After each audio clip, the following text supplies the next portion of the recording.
the blunt reality of the world, as well last year geopolitics intruding on the economics and markets. Marc Faber, familiar with the known unknowns. Marc Faber joining us from Zurich this morning. Marc, so much of what you predicted has come true, but there is an inherent resiliency to America. Why does America prosper given this great distortion?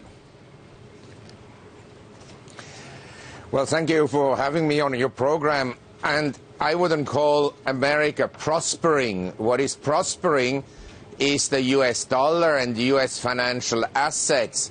But say the economy of the lower classes, the lower income recipients, is not doing particularly well.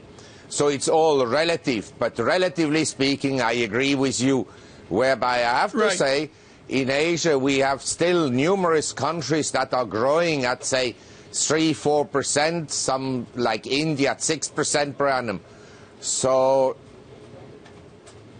hello? Well, Marc, you know, I look at where we are right now within this great distortion and the way markets move. What action would you like to see out of Janet Yellen?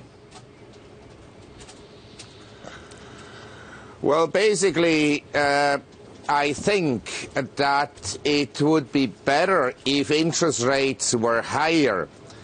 I mean, I've been in this business for 40 years. I started to work in 1970, and I really never dreamt that in Switzerland, 10 years, government bonds would go to a negative yield. In other words, if you buy a 10 years US Swiss franc government bond, the yield will be negative every year for 10 years.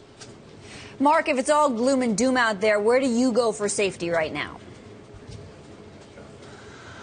Well, I think there is, in my opinion, one asset class that is inexpensive. It has actually done reasonably well over the last 12 months, and that is gold. And I think that gold shares have bottomed out between the October-November lows and the recent highs. Some gold shares were up 40%. So this is a sector I like. Unlike other strategists who say the Americas is the only game in town, I would look at some emerging economies.